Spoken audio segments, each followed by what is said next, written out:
युवा शक्ति यहाँ से निकलती है स्कूली शिक्षा प्राप्त करके, 11वीं करके, 12वीं करके, 10वीं करके, लेकिन सही दिशा में उनको मार्गदर्शन नहीं मिलता है।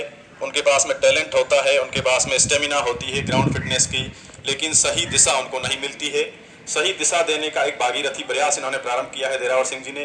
पूरे गांव के लिए अत्यंत गर्व और हर्ष की बात है।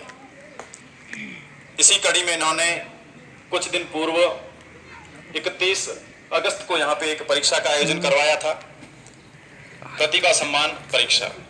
उस प्रतिभा सम्मान में सांकड़ा क्षेत्र के काफी विद्यार्थी बैठे थे। उनमें से 11 जो टॉप मेरिट वाले लड़के थे उनका चयन किया गया है। उनको यहाँ पर इस सम्मान समारोह में ये पुस्तकें प्रदान करके सम्मानित किया जाएगा।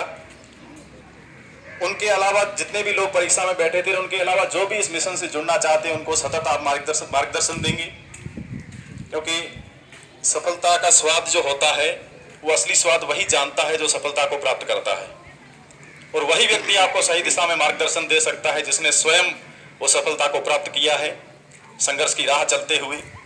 श्री देरावर सिंह जी हमारे इसी गांव से आगे बढ़े, इसी मिट्टी से जाए जन्मे। करियर की शुरुआत इन्होंने एक बैंक में क्लर्क के रूप में की।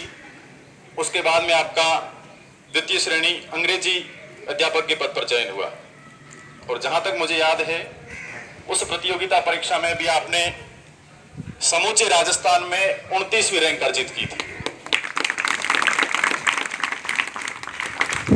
तो आज के दौर में सरकारी नौकरी प्राप्त करना, वो भी एक नौकरी में रहते हुए, बैंक जैसी व्यस्ततम नौकरी में रहते हुए द्वितीय श्रेणी अध्यापक में, वो भी राज्य स्तर की मेरिट के साथ में 29वां स्थान पूरे राजस्थान में प्राप्त करना बहुत बड़ी बात है।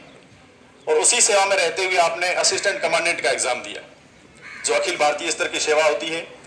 उस सेवा के अंदर भी आपने अखिल भारतीय लेवल पे, ऑल इंडिया लेवल पे 53वीं रैंक प्राप्त की। इससे बड़ा गर्व हमारे गांव के लिए, हमारे क्षेत्र के लिए हो नहीं सकता, और युवाओं के लिए इससे बड़ी प्रेरणा कोई हो नहीं सकती। आज हम कहते हैं कि सरकारी क्षेत्र में नौकरी नहीं पढ़ करके क्या करेंगे, उसकी एक जीवंत मिसाल हमारे बीच में उपस्थित है। 4 सरकारी नौकरियां, सबसे पहले बैंक में, उसके बाद में द्वितीय श्रेणी इंग्लिश के टीचर रहे, उसके बाद में असिस्टेंट कमांडेंट के पद पर चयन हुआ, और उतनी बड़ी पोस्ट को भी आपने इग्नोर करते हुए उसको ज्वाइन नहीं किया, और लक्ष्य उनका था राज्य की प्रशासनिक सेवा में जाना। तो अपने दूसरे प्रयास में राज्य प्रशासनिक सेवा में लेखा सेवा अधिकारी के रूप में आपका चयन हुआ। हमारे पूरे क्षेत्र का सीना गर्व से चौड़ा हो गया। ऐसी शख्सियत हमारे बीच में विराजमान है, और ऐसी शख्सियत ने बीड़ा उठाया है कि युवाओं को सही दिशा में प्रेरित करें, सही दिशा में मार्गदर्शन प्रदान करें, ताकि यहाँ के युवा अधिक से अधिक सरकारी क्षेत्र में जा सके। और हमारा जो परिवेश है, हमारा जो वातावरण है, इस परिवेश में सरकारी नौकरी को प्राप्त करना अपने आप में आसमान को छूने के बराबर है। आसमान के तारे तोड़कर लाने से कम नहीं, क्योंकि यहाँ पे ना कोई उद्योग है, ना कोई धंधे है, कुछ भी नहीं। निम्न मध्यम वर्गीय परिवार में अगर लड़का सरकारी नौकरी में चला जाता है तो उस परिवार के लिए इससे बड़ी उपलब्धि कोई हो नहीं सकती।